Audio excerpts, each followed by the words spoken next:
My name is Claire Parker, and on our 25th anniversary, across a table I'd set like a magazine spread, my husband slid a manila envelope toward me and said, "Claire, I deserve to be happy." The fork in my hand tapped the edge of the dinner plate twice before I placed it down with care. I reached for the envelope not because I wanted to open it, but because I couldn't stand the way its corner pointed at my chest like a ruler in a strict teacher's hand. The paper was warm where his fingers had held it. "Is that what you brought instead of flowers?" I asked, steady as a cashier counting change. An hour earlier, I'd been moving with the calm of a stage manager. The ivory runner came out of the sideboard ironed smooth. I lined up the silver wedding gifts from his Aunt Monogram faint from years of dish soap and set out the good wine glasses I didn't trust the dishwasher with. On the counter, a Napa Cabernet from a boutique shop off Pearl Street, recommended by a clerk with a tattoo of a grapevine curling up his wrist. In the oven, a roast that had soaked all day in garlic and rosemary. On Spotify, a playlist called 1998, because that was the year we said for better or worse on a church lawn under borrowed string lights. Mark arrived late enough that the roast had to be tented in foil, and the potatoes needed one more blast of heat. He shrugged off his suit jacket and draped it over a chair that had spent the afternoon waiting to be useful. "No kiss? No. You look nice." Just a quick scan of the room the way he surveys a floor plan. Measurements, utility. What can be improved? "Traffic?" I asked, turning down the oven so I wouldn't have to look directly at him. "Client," he said, loosening his tie, that precise tug he's perfected in boardrooms. "We should talk." We took our seats. He reached for the bread, tore a piece with surgeon neatness, and didn't eat it. When he slid the envelope across to me, I put one palm over it, pressing the flap. Flat, smoothing the wrinkle he'd made. I didn't open it. I didn't need to. Lawyers have a smell toner and confidence, even through paper, you know. "I deserve to be happy," he repeated. I didn't realize happiness required a courier, I said, moving the salt slightly to the left to square it with the creases in the table runner. If my hands were busy, they wouldn't shake. "It's not working, Claire." He glanced at the candles, unscented, the good kind that don't smoke, and then back at me. "We're good people living a stale story. I can't do stale anymore." I reached for the bottle and topped off both our glasses, though he didn't lift his. "I marinated the roast," I said. "You used to like it that way." "I used to like a lot of things," he said, "and if there was regret in it, it was well hidden." That has always been his skill. He keeps a lid on what might leak. I slid the envelope under my plate, not out of denial, but because I didn't want it in the open like a third guest. It made the plate wobble, so I steadied it with a folded napkin, our anniversary problem-solving in miniature. From the kitchen, the oven beeped its soft digital reminder that time at least still obeyed me. I got up, checked the roast, and turned the knob to off with a control that felt medicinal. When I came back, he had his hands laced in front of him the way he does in presentations when he's waiting for a tough question. I sat adjusting my chair a fraction so my knees didn't bump the table leg. Little adjustments. The story of our middle years. "Why tonight?" I asked. "Why not last week in the driveway or this morning over cereal?" Because he said we keep pushing the truth to make room for tradition. Tonight is tradition. I let that hang. Then I lifted my glass. "To tradition, then," I said. "Because it's what a woman in a navy dress says when she's already laid out the good cloth." He didn't drink. I cut a piece of roast and found it tender, a private victory. I ate because I'd cooked, because the meat would dry, because my body deserved a message from me that said, "You still matter." He watched me with a look I couldn't name, calculating, pitying, and I set down my knife before I snapped the stem of the glass by accident. "Are you staying somewhere else tonight?" I asked, practical as a spreadsheet. "Yes," he said. "It'll be easier." "For whom?" "Both of us." I slid my chair back and stacked our plates the way I do when company leaves, and the dishwasher needs a plan. In the kitchen, I ran hot water, swirled a drop of blue soap until the suds rose, and scrubbed a single plate as if it were surgical steel. I have learned that when a person tells you who they are even after 25 years, you don't argue. You gather facts. I dried the plate and without thinking placed it on the counter to the left of the toaster, the spot I always choose because the granite there has a hairline chip shaped like Idaho. I didn't tidy it away. I left it visible, an imperfect thing allowed to exist. When I returned, Mark had his phone face down beside the wine he still hadn't touched. "I didn't come here to fight," he said. I sat, folded my napkin, and pressed the crease with a thumbnail until I felt the fabric give. "You didn't come here to talk," I said. "You came here to serve notice." He stared at the envelope peeking from under my plate at the way it lifted the porcelain half a degree. I slid it out and laid it beside his phone like two instruments in a tray. "I'll have my own counsel look," I said. My voice surprised me. Cool, no tremor, the voice I use at the Women's Resource Center when I teach budgeting on Tuesday nights. "I'm not trying to take anything from you," he said. "You already did," I answered. "Not drama, inventory." He pinched the bridge of his nose, then stood and adjusted his cufflinks gift from his firm, tiny silver squares that catch light like promises. He pulled on his jacket. "I'll send the contact for my attorney," he said. "Don't bother," I replied. "I know how to Google." He paused by his chair, glancing at the empty seat across from him, as if expecting it to tell him something at last. He tucked the unused napkin back into its ring with a precision that made me want to slap his hand away. I didn't. I reached for the bottle and capped it, my palm firm on the cork. At the door, he hesitated. He has a habit of touching the doorframe with two fingers like a ball player tapping a sign. He did it now, muscle memory, in search of blessing. "I do hope you're okay," he said, and I believed he meant it in the way people mean it when they're already walking toward the parking lot. "You'll be late for your client," I said, and opened the door wider.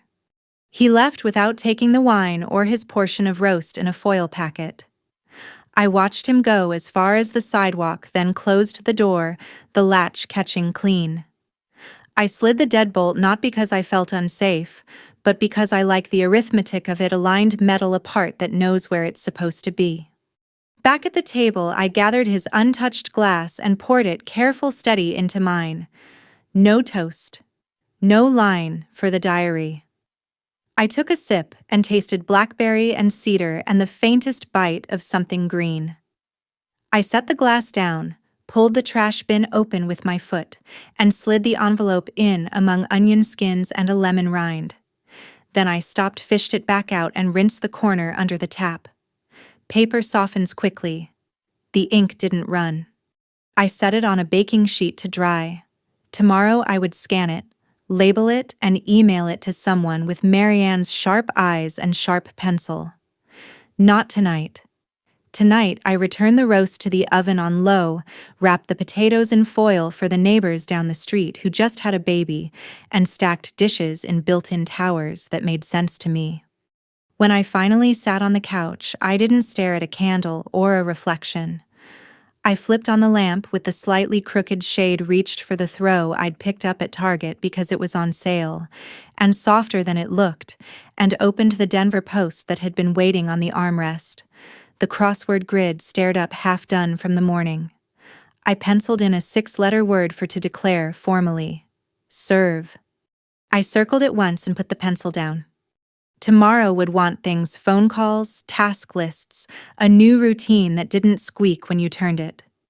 Tonight I had my own small assignment to sit upright, finish the good wine, and let the house learn the sound of one place setting being washed at a time.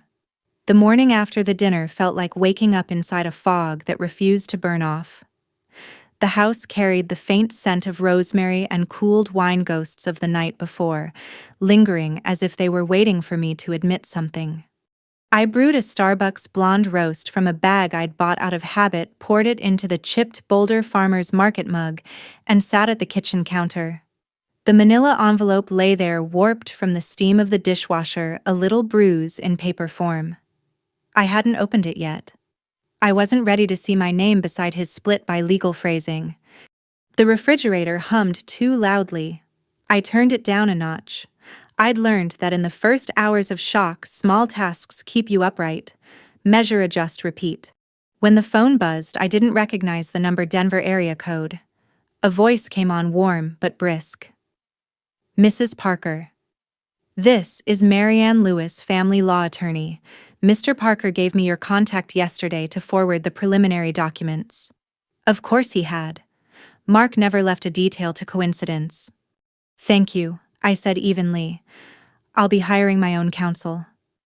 There was a pause long enough for her to breathe empathy through the line. Understood. For what it's worth, you sound remarkably calm. 25 years in finance does that, I said. We don't panic over numbers. We audit them. After the call, I finally slit the envelope open with the edge of a butter knife. The papers smelled faintly of toner and ego. Petitioner, Mark Parker. Respondent, Claire Parker. Grounds, irreconcilable differences. The phrase landed like a weather report, dry, detached, factual. Not a storm, just a shift in wind direction. At work that day, spreadsheets became my lifeboat. I reviewed client accounts, flagged missing invoices, and answered every email before lunch. I was determined not to be the woman whose hands shook when she typed. But by mid-afternoon, when the office emptied for a birthday celebration in the break room, I stayed behind, staring at a half-finished cell that refused to balance. A memory snuck in, sharp and unwanted. Mark teaching me how to use Excel back in grad school, his hand guiding mine on the mouse.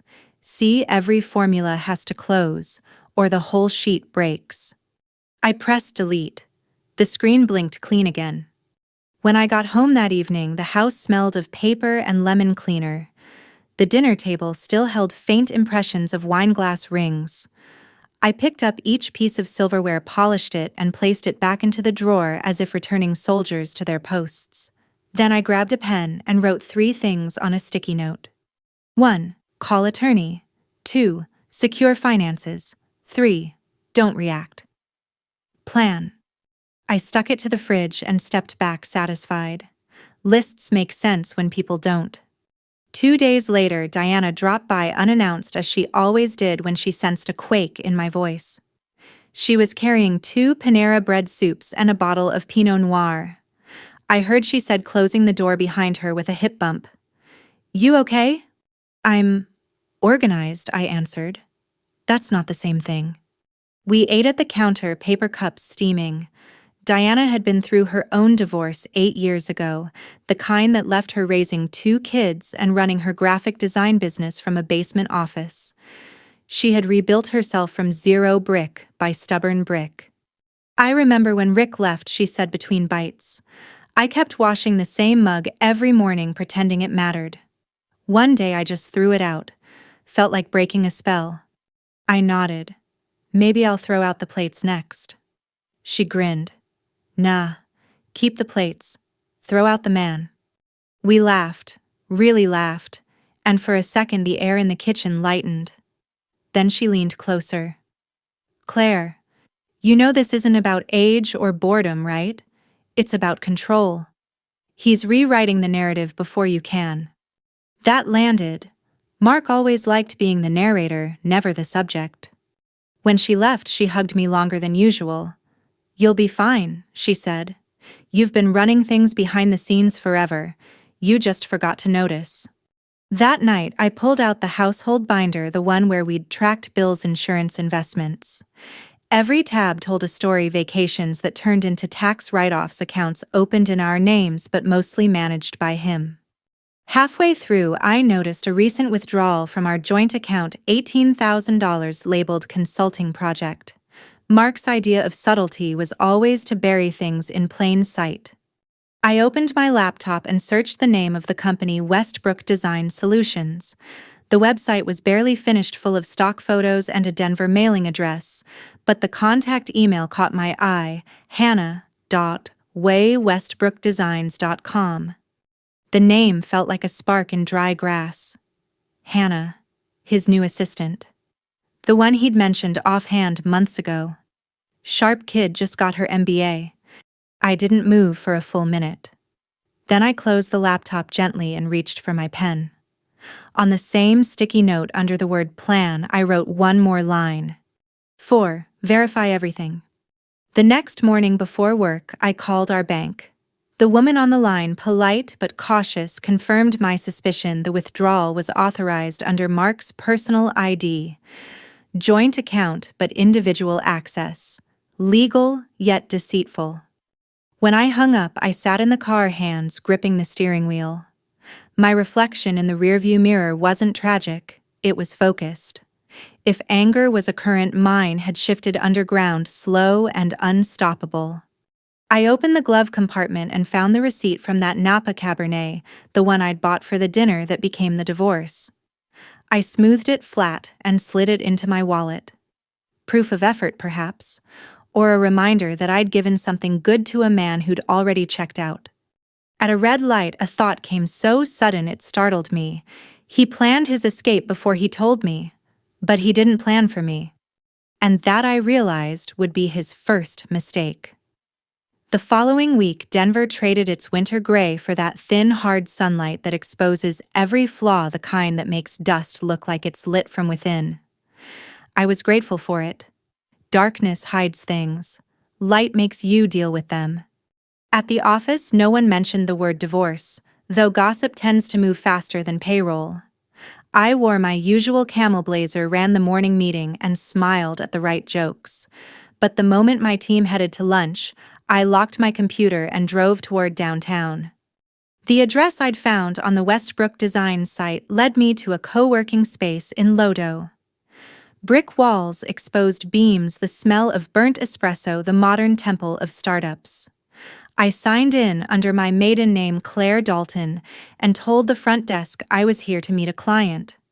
Old habits die hard. I'm an accountant. I know how to blend. Inside, young people floated between desks with noise-canceling headphones and sparkling water. On the far wall, I spotted a glass door with a half-finished logo, Westbrook Design Solutions. Through it, I saw a familiar silhouette. Mark. He was laughing, hand on the back of a woman's chair, the kind of gesture that looks harmless unless you know the man attached to it. She was younger than I expected, maybe early 30s, sleek bob, expensive shoes. Hannah, no doubt. I didn't walk in. I stood behind a tall plant, pretending to check my phone, and watched just long enough to see the way she leaned toward him, not seductively, but with the trust of someone who still believed in potential. I recognized that look. I used to wear it. When Mark left the room to take a call, Hannah gathered her things and stepped out into the hallway. I caught her eye as she passed. For a split second, confusion flickered. She recognized me from photos on his desk, maybe, and then came the flicker of guilt. Claire, right? She said softly, voice tight. I am, I answered. You're Hannah. She straightened, hands gripping the strap of her tote. Mark said he told me you'd already separated. Is that what he said before or after he transferred money from our joint account to your company? Color drained from her face. It's not what you think. He invested in the business. I didn't know. You didn't know he was still married. Her lips parted, but no sound came. For a moment, I almost pitied her. She wasn't the villain. She was the audience to his performance, still applauding in the wrong scene. I'm not here to fight, I said quietly, just to make sure my name isn't paying for his reinvention. She nodded, shame or relief, maybe both, crossing her face. You should check the lease, she whispered. He signed a new one last week. Said he was moving to Cherry Creek. With me. Thank you, I said, and walked away, before the weight of her words could settle too heavily on either of us. That night, I sat at the dining table with my laptop, a bowl of Trader Joe's tomato soup, and a bottle of La Crema Pinot Noir Diana had left behind. I searched property records. Within minutes, there it was, a rental agreement under Mark Parker and Hannah Westbrook, filed 3 days before our anniversary. He hadn't just planned his exit, he'd rehearsed it. I didn't cry. Instead, I reached for a notepad and began listing assets. Real estate, vehicles, accounts, pensions. Every number was a bead on a rosary I'd been reciting for years without realizing. Then, under the final line, I wrote 5. file first. The next morning, I called Marianne, not his attorney, but mine. A recommendation from Diana's network of single mothers, a woman known for her blend of precision and quiet fury.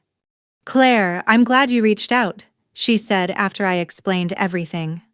Her voice carried the calm authority of someone who'd been both counsel and survivor. "You should know in Colorado timing matters. If you file first, you set the narrative." "I'm done letting him write my story," I replied. "Good. We'll start with financial disclosure. Send me the documents. You have bank statements, deeds, account numbers. I'll handle the rest." Before hanging up, she added, "And Claire, don't underestimate the power of silence. Let him think you're still stunned. It buys us time." The days that followed felt oddly steady. I went to work, answered calls, cooked dinner for one. But underneath a new pulse had started, not anger, not grief, something closer to focus. Diana called every other night. "You sound like someone plotting world domination," she teased. "Just world reorganization," I said. "Smaller world, cleaner rules." She laughed, then sighed. "I'm proud of you. Most people drown in this stage." "I'm an accountant," I said. "I learned to swim in debt." On Saturday morning, I took a drive through Cherry Creek. The rental address Hannah had mentioned sat at the end of a cul-de-sac, shiny and soulless, all-white trim and manicured hedges. Mark's car was in the driveway. I parked down the street and sat with the engine off, watching sunlight bounce off his hood. Through the front window, I saw movement: his suit jacket, her hair, a vase of fresh lilies on the counter. I'd once arranged flowers just like that. A neighbor waved at me, thinking I was lost, looking for someone. "No," I said, just remembering where not to go. By Monday, Marianne had everything she needed. The paperwork moved fast, efficient as clockwork. When she called to confirm the filing, I felt a strange lightness spread through my chest. "It's official," she said. "You filed first. You're the petitioner now." I smiled into the receiver. Let's see how he likes being the respondent. That night, I didn't open wine or stare out windows. Instead, I pulled out a small bucket of paint left over from when I'd redone the guest room years ago. A pale sage green, too subtle for Mark's taste. I moved the dining chairs aside, rolled the first stroke across the wall above the fireplace, and watched the old beige disappear. The scent of fresh paint filled the air, sharp, clean, unapologetic. It was the smell of something new beginning.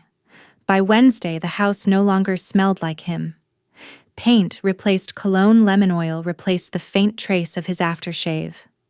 Every corner I scrubbed, every drawer I rearranged, felt like reclaiming a small piece of territory. I was halfway through cleaning out the hall closet, sorting old coats into donation piles, when my phone buzzed across the counter. "Mark." For a full 10 seconds, I just watched the name flash on the screen, that familiar font against a neutral background. Then I answered, because silence was power, but timing was strategy. "Claire," he began, voice tight, rehearsed. "We need to talk." I leaned against the counter. "You sound urgent." "I just got off the phone with my attorney. He said you filed for divorce already." "That's right." There was a pause on the line so thick it almost had texture. "You, how, when?" "2 days ago," I said. "Before the weekend, actually. I like to plan ahead." I could almost hear his mind recalibrating, the gears turning as he tried to regain control. "Why would you, Claire? This isn't a game. I was trying to handle this with respect. You handed me divorce papers during dinner, Mark. Respect left the table with your jacket." He exhaled hard, the kind of breath men use when they think logic should be enough to erase memory. "I was trying to make this clean. Now you've complicated everything." "By taking initiative," I said, "or by refusing to wait my turn." His silence told me everything. He wasn't used to me steering the conversation or the narrative. That night, I drove to Diana's for dinner. Her teenage son was playing video games upstairs, and the smell of garlic bread filled the kitchen. "So he finally called," she asked, pouring me a glass of wine. "Oh, he called," I said. "Apparently, I ruined his story arc." She laughed so hard she nearly spilled her drink. God, that's poetic justice. He probably wanted to be the noble one, the man who leaves with dignity. Instead, he's the man who got preempted. I handed her my phone to read a text that had arrived 10 minutes after his call. Mark. We should meet to discuss property and next steps. My attorney suggests mediation. Diana raised an eyebrow. Translation. He's scared. Or he wants control back. Same thing she said. The next afternoon, Marianne and I met at her office in a repurposed Victorian near downtown. Her desk was covered in color-coded folders and a half-eaten turkey sandwich. She waved me in. You're making him sweat, I see. He called, I confirmed. He sounded thrown. Marianne smiled the way surgeons do before making a precise incision. Good. Let him react. You stay steady. She pulled out a folder labeled Parker v. Parker and flipped through the pages. Here's what we'll do. He'll push for mediation. We'll agree, but only after we've documented every account, every asset. He wants control, fine. We'll make him think he has it. Will it get messy, I asked. Messy is subjective, she said, but you'll come out clean. As I gathered my things, I noticed a framed photo on her bookshelf, her and 2 teenage boys on a camping trip, all grins and dirt-streaked cheeks. Your kids? I asked. Yes. They were 8 and 10 when my husband left, she said simply. He thought I'd crumble. Instead, I opened this firm. Revenge isn't always loud, Claire. Sometimes it's a signed check with your name on it. I left her office with a lightness I hadn't felt in weeks. 2 days later, I met Mark at a coffee shop we'd once loved. The Copper Bean, near the Cherry Creek Trail. It was neutral ground, public safe from theatrics. I arrived early, ordered a cappuccino, and chose a table by the window. He came in 5 minutes late as always, phone in hand. Claire, he said, giving a practiced smile. You look... well. I am... well, I said. Coffee. He sat, removed his coat, and smoothed his tie. You didn't have to file first. I thought we could discuss things like adults. We're doing that now, I replied. You wanted to talk business. Let's talk business. He sighed clearly, thrown off by my tone. I didn't want this to get hostile. It isn't. It's paperwork. He flinched at that, the word paperwork somehow sharper than any insult. I watched him try to regain footing, that subtle shift in his posture, the salesman recalibrating mid-pitch. Look, he said, lowering his voice. Hannah and I are moving forward with a new venture. I just need to make sure things transition smoothly. For both of us. Of course, I said. I'd hate for my finances to slow your progress. Something flickered across his face, surprise, maybe even embarrassment. You've always been reasonable. Let's keep it that way. I am being reasonable, I said. I hired counsel, I followed procedure, and I didn't make a scene. You should thank me. He looked at me, then really looked, and for the first time I saw uncertainty cloud that clean confidence. I thought you'd take more time to process, he said. I did, I replied, sipping my coffee. While you were drafting emails to your lawyer. He sat back, eyes narrowing. You're angry. No, I said. I'm awake. That weekend, a small envelope arrived in the mail. No return address, just his handwriting. Inside was his wedding band, wrapped in a receipt from the jeweler where we'd bought it. The note said only, "It's time we both moved on." I placed the ring in a drawer between a stack of warranty papers and the spare keys to his car. Not as a keepsake, but as evidence of the things people discard when they outgrow accountability. Then, for the first time in a long while, I drove to the Women's Resource Center where I volunteered. The Saturday class was full women learning budgeting, credit repair, the kind of quiet power no one claps for. When I finished teaching, one of them lingered. How do you stay so calm? She asked.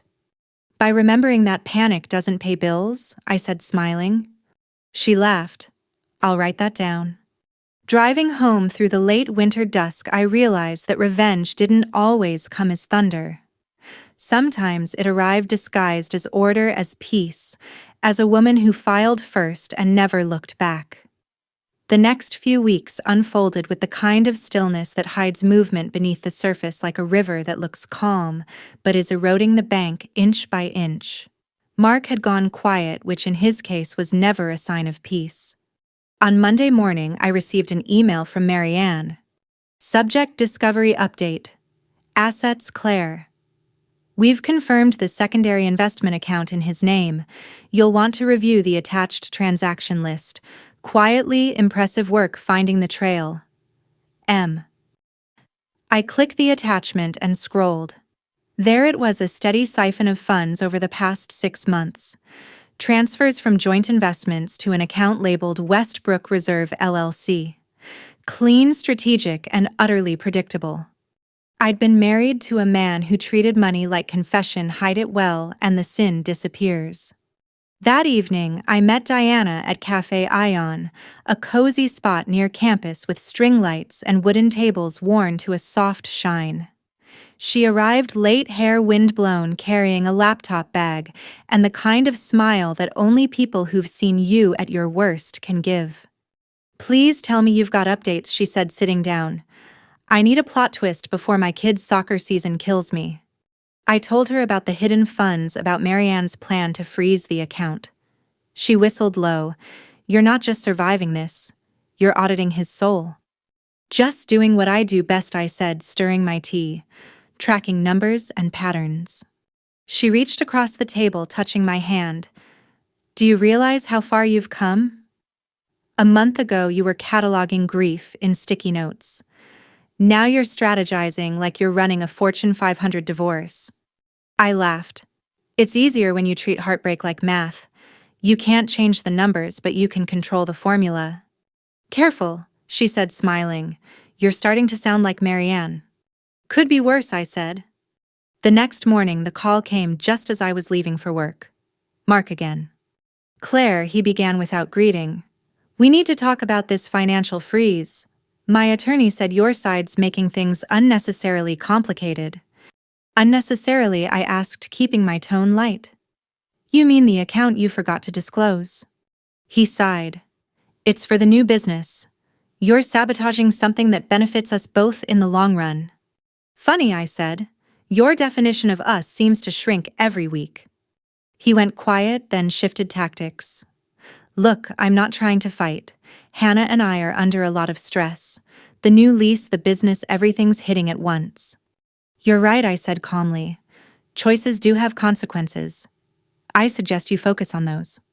Don't do this, Claire, he said, voice low. You're making it harder than it needs to be. I'm not making it anything, I replied. I'm just letting gravity work. I hung up before he could respond. That night, I finally did something I'd avoided for years. I opened the box in my closet labeled Old Life. Inside were photos, anniversary cards, receipts from trips, tiny curated proofs of happiness. I pulled one out, a picture of us in Napa wine glasses in hand, grinning at sunset.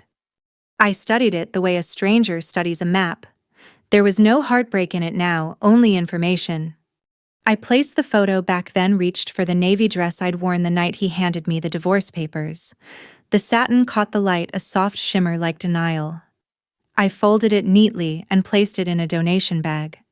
Not as an act of anger, but of archiving. Some stories don't need to be burned, they just need to be filed under done. A week later, Marianne called me into her office. He's offered mediation next Friday, she said. Wants to avoid court. It's a good sign, means he's rattled. I'll attend, I said, but not to negotiate, to finalize. Marianne's smile was subtle. You're handling this better than most. I hesitated.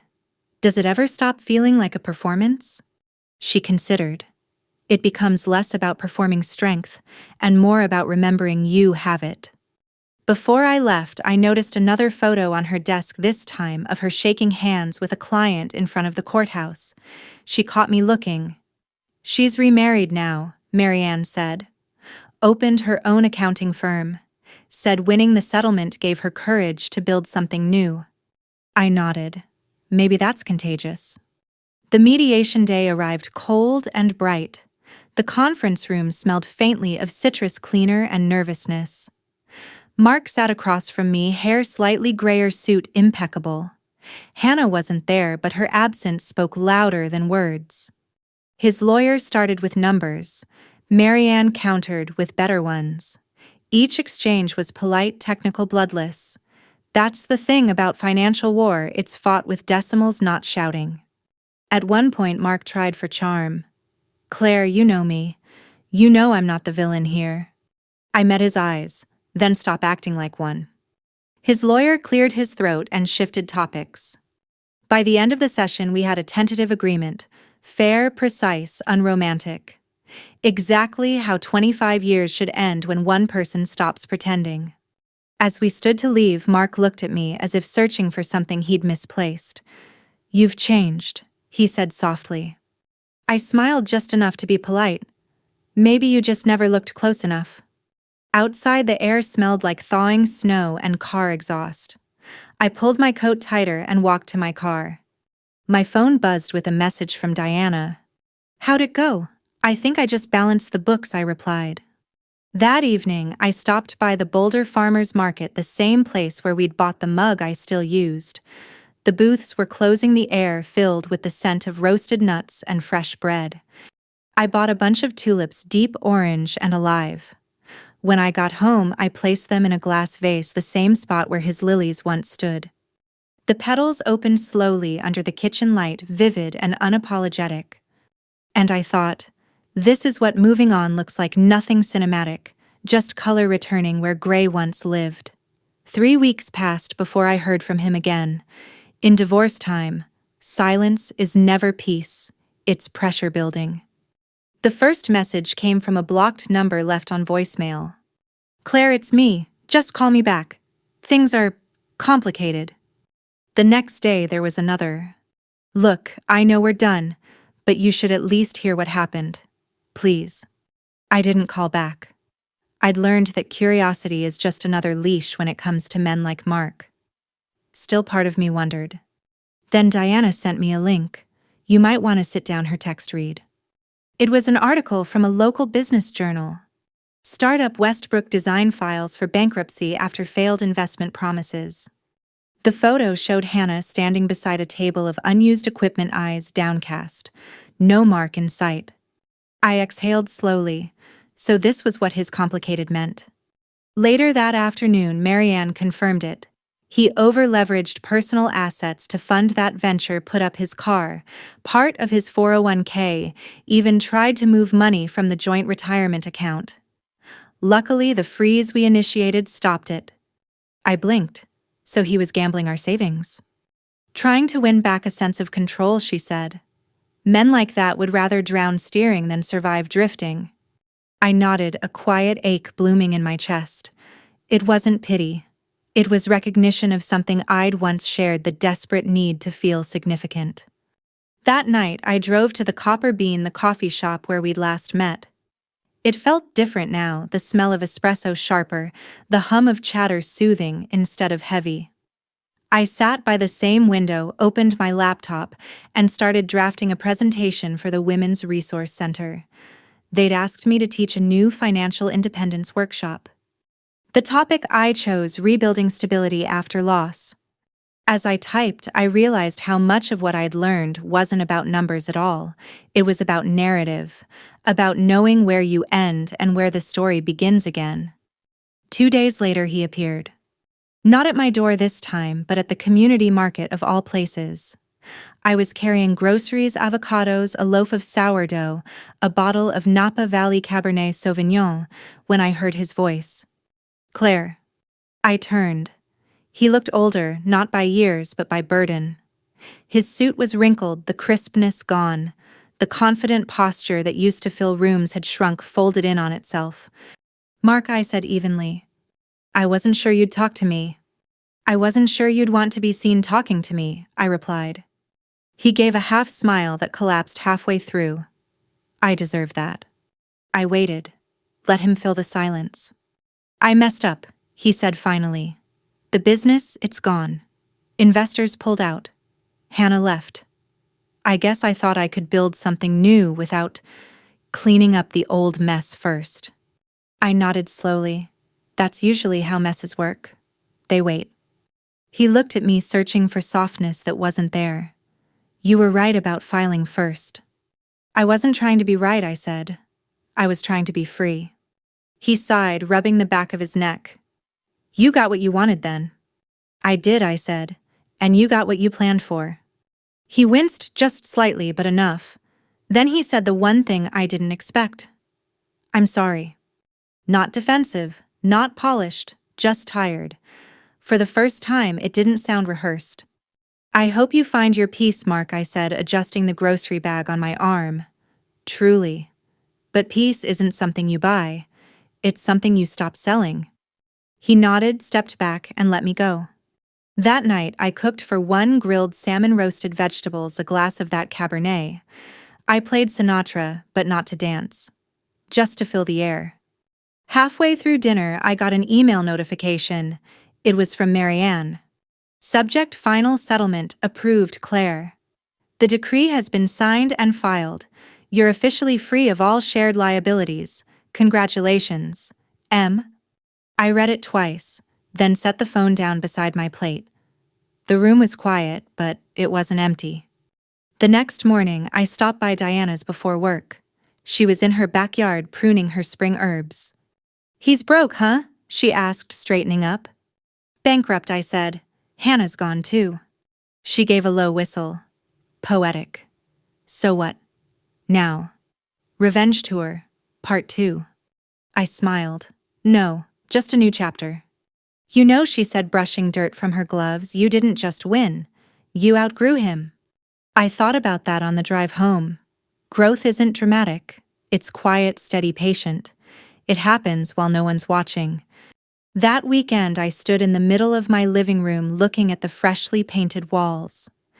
The sage green had deepened in the sunlight, soft and grounding. On the mantel sat a single framed photo, not of the past, but of me and the women from the resource center laughing after class, holding up budgeting binders like trophies. This, I thought, is what rebuilding looks like. Not vengeance, not victory, just the steady rhythm of someone finally living in her own story. I lit a candle, not for memory but for continuity, and opened the windows wide. For the first time in months, the air felt light enough to breathe. Spring arrived late that year in Boulder. The mountains still held streaks of snow, but the city smelled like new beginnings, wet soil, coffee, and fresh paint. It had been 6 months since the papers were finalized. I'd started sleeping through the night again, no longer waking at 3 a.m., with the weight of unfinished thoughts pressing on my chest. The house felt different now. Lighter, rearranged, not just in furniture, but in energy. I'd replaced the dining table where Mark handed me the divorce papers with a smaller oak one I found at a local thrift shop. I liked its uneven edges, the way it refused to be symmetrical. Every morning, I'd make my latte, still Starbucks beans, still that same chipped Boulder Farmers Market mug, but I drank it by the window, sunlight spilling over my new bookshelf. On it sat novels I'd never had time to read, financial guides I now taught from, and one empty shelf at the bottom. Space deliberately left open. I was finishing an email to Marianne. She'd become more friend than lawyer when a small envelope arrived in the mail. Denver postmark. Inside was a single item, Mark's old watch, the one he wore every day for 2 decades. No note, no explanation, just the watch, and a folded receipt from a repair shop. The band was newly polished. I turned it over. The engraving on the back still read, "For every hour still us." Once that inscription would have wrecked me. Now I just smiled. Time keeps moving even when love stops showing up on time. I placed the watch in a drawer, not as a relic, but as a record. Then I texted Diana. He sent the watch. Let him keep the second, she replied. You've got the years. That evening, I attended a fundraiser at the Women's Resource Center. The community room was warm with laughter and the smell of homemade chili. Women shared stories of rebuilding, of jobs regained, credit, repaired lives, reimagined. When it was my turn to speak, I walked to the small stage notes in hand, but didn't use them. "My name's Claire," I said, voice steady. "A year ago, my husband handed me divorce papers during our 25th anniversary dinner. He said he deserved to be happy. I thought my life was ending. Turns out it was just under renovation." A soft ripple of laughter moved through the room. "I spent months thinking revenge would fix me," I continued. "That if I could just prove him wrong, I'd feel whole again. But the truth is, he was never the test. I was. And the moment I stopped trying to balance what broke us, I started to build something new." I paused, scanning the crowd, women of every age, nodding, eyes bright. "Happiness doesn't always come as a grand finale," I said. "Sometimes it's just a quiet morning with your own coffee mug and no one's shadow across the table." The applause came slow then full. Warm, not loud. The kind that says we've all been there. Afterward, as the crowd thinned, a woman approached me. She was maybe in her 60s, silver hair pinned neatly. "Your story reminded me of mine," she said softly. "It took me 15 years to stop waiting for an apology. You did it in one." "I guess I had a good teacher," I said, nodding toward the sign behind her, "Women supporting women." She smiled. "Keep telling it. People need to know freedom doesn't have to shout to be real." That night, I walked home through the quiet streets. The city lights shimmered like tiny promises, and for the first time, I didn't flinch when I saw couples passing by. Their laughter didn't sting. It just existed like music in another room. When I reached my porch, I paused. The air was cool, carrying the faint sound of someone's wind chimes. Inside the house waited warm, orderly, alive. I set my bag down, turned on Sinatra's "Fly Me to the Moon," and lit a single candle. Not for nostalgia this time, but celebration. I poured a small glass of wine, looked around, and smiled. Mark once said he deserved to be happy. Maybe he still does. But as for me, I found something steadier. Not the high of revenge, not even triumph. Just the kind of peace that fits. The quiet kind of freedom. If you've ever lost yourself trying to keep someone else comfortable, take this as your sign.